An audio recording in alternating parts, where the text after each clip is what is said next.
What's up guys, my name's Zwordz, and today I'm going to be talking to you about how to play the Siren Archetype in Bloodhunt.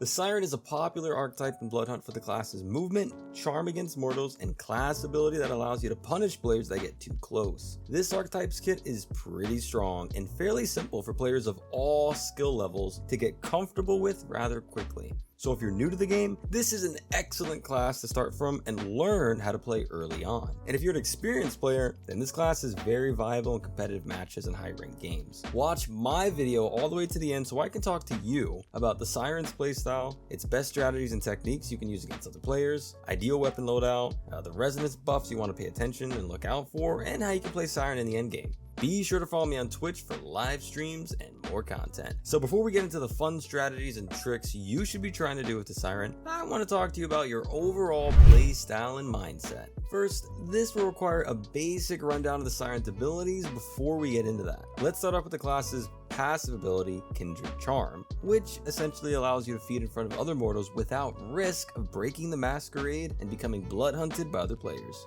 This allows you to feed on mortals recklessly without putting yourself into any additional danger of being revealed across the map and visible to other players. Its clan ability, Projection, allows you to throw out an instance of yourself to the position of your targeting, which upon activating again within a time limit, allows you to teleport to your other instance. Its class ability, Blinding Beauty, upon activation blinds anyone within line of sight and radius, which causes them to not see anything. And it's pretty effective. Your goal as the Siren is to look for opportunities to get up close to your opponents and blind them. You are much deadlier up close, and this is the only way you're going to get any effectiveness out of your class ability. You should focus on taking fights between mid to close range. An opportunity should arise that you can monopolize on with Blinding Beauty after dealing some damage. Avoid fighting at long ranges because there are other classes that do this better than you, and unless it's absolutely necessary, your kit is better suited for engaging into a fight or punishing players for bad positioning. In other words, moving quick,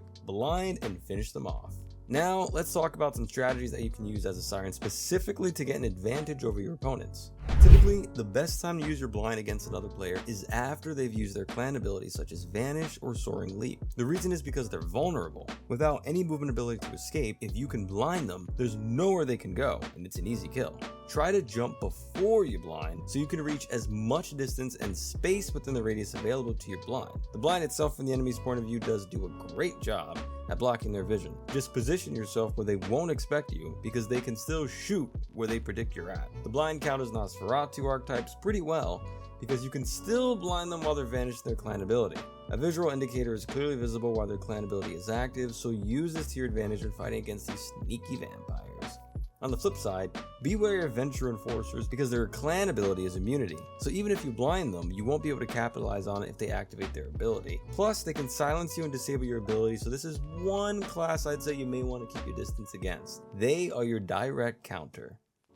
Defensively, if you're low health and an enemy is close enough to finish you, blind them. Then using your projection to escape can leave them scratching their heads while you're already long gone, and then without a clue of where you went. One of your greatest strengths of your clan ability Projection is that you can essentially fight from two places at once, or you can make an enemy pursue you in one direction while you send your projection away somewhere else. This ability is all about playing mind games with your opponent and getting somewhere quickly before they have time to react. Typically, I just send my projection in one direction while I go the other way. As far as weapon loadouts go, you're going to want to stick to using a weapon with good stability and fire rate at medium range such as an AK-47 or Toggler.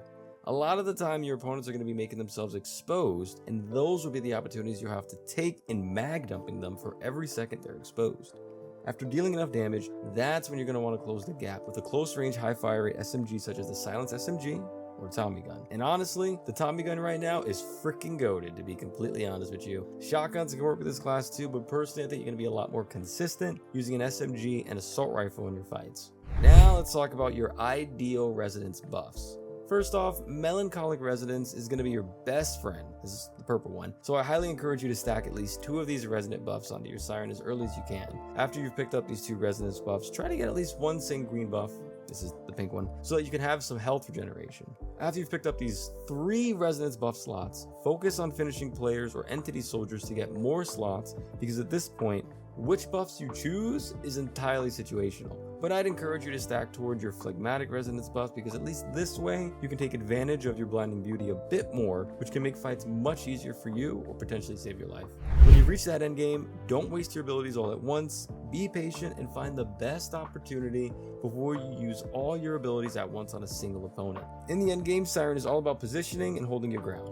If you can take control of the better position before the fight begins, you can use projection to keep an instance of yourself at your advantage while you attempt to poke some damage, and in case you make a mistake, you can just teleport back to where you have the advantage. Save your blinding beauty until it's absolutely essential to the win condition. Hopefully this video helps out and explains a bit more about how you can play this class in Bloodhunt. Check out my other Bloodhunt videos and be the best that you can be. Take it easy, and peace out.